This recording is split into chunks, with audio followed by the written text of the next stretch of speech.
दोस्तों नमस्कार। जांच शुरू हो चुकी है, रिपोर्ट्स खंगाली जा रही है। उन रिपोर्ट्स में जो भी नोटिस दिए गए, उन नोटिस का जवाब क्या था, इसकी जानकारी हासिल की जा रही है। और शायद इसीलिए विमान क्रैश के बाद एक दो नहीं, लगभग 10 से ज्यादा मुद्दे ऐसे बड़े हो चले हैं कि हर दिशा में जांच अब तो होगी। लेकिन जांच से पहले जो रिपोर्ट एक के बाद एक सामने आ रही है, वो चौंका रही है। चौंका इसलिए रही है कि जिन सवालों को डीजीसीए लगातार उठा रहा था, जिन सवालों का जवाब एयर इंडिया दे रहा था, जिस तरीके से इंजन्स के मेंटेनेंस का सवाल था, जिस तर्ज पर एयरपोर्ट अथॉरिटी काम कर रही थी, जिस तरीके से जो सवाल टेक्निकल स्नैक के थे, उन तमाम सवालों के जवाब क्या वाकई इस जांच में निकल जाएंगे? निकलने तो पड़ेंगे, क्योंकि अंतर्राष्ट्रीय तौर पर भारत में किसी दुर्घटना की जांच कई स्तर पर करने का ऐलान हो चुका है। ब्रिटिश सरकार की टीम आज रात तक पहुंच जाएगी। ब्रिटिश अधिकारी आज सुबह ही अहमदाबाद पहुंच गए। और दूसरी तरफ पुर्तगाल और कनाडा से लेकर बोइंग कंपनी से जुड़े, जो एक लिहाज से सरकार के साथ मिलकर अमेरिका में काम करती है, वहां की टीम भी इंडिया के लिए रवाना हो चुकी है। इन कई स्तरों की जांच के बीच 4 बड़े सवाल बोइंग से जुड़े हुए, एयर इंडिया से जुड़े हुए, एयरपोर्ट अथॉरिटी से जुड़े हुए और मेंटेनेंस को लेकर। और 5वां बड़ा सवाल इस दौर में गुजरात के भीतर पहली बार दुर्घटना के या कहें विमान क्रैश होने के 24 घंटे के भीतर एटीएस से संपर्क किया गया। एंटी टेररिस्ट विंग है ये। और सैबोटेज का मामला भी दर्ज किया गया, यानी गुजरात पुलिस एटीएस के आश्रय अब सैबोटेज की स्थिति में भी जांच करने की दिशा में बढ़ रही है।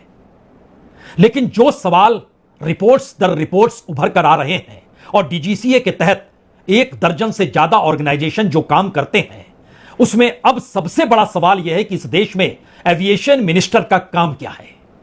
एविएशन मिनिस्टर इस वक्त मौजूदा मोदी सरकार जिस बड़ी पॉलिटिकल पार्टी के भरोसे सत्ता में है या बहुमत के साथ टिकी हुई है, वह टीडीपी है। टीडीपी के जनरल सेक्रेटरी रमा नायडू, उन्हीं के हिस्से में एविएशन मिनिस्ट्री है। वह जिस तरीके से अहमदाबाद में नजर आए, वो अपने आप में एक बड़ा सवाल है।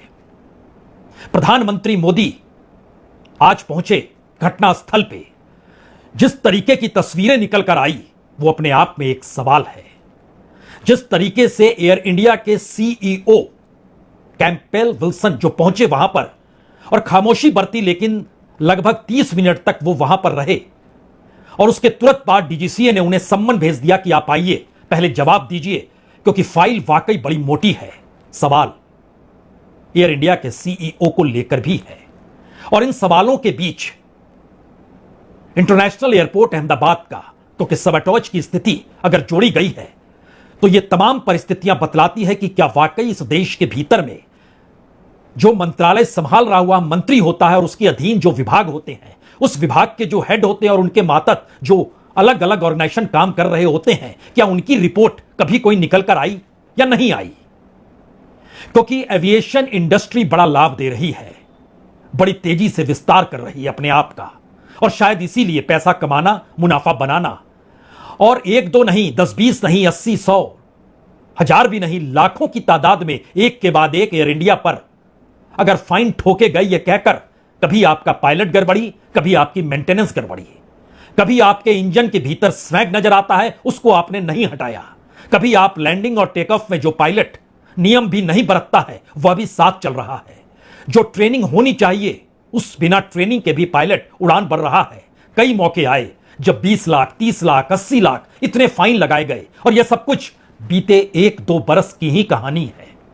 और इन सब के बीच 6 दिन पहले भी इसी विमान को लेकर, जो अहमदाबाद से लंदन की उड़ान पर जिसे जाना था, उसको लेकर भी एक रिपोर्ट जारी की गई, और उसके बाद वो विमान की उड़ान नहीं हो पाई।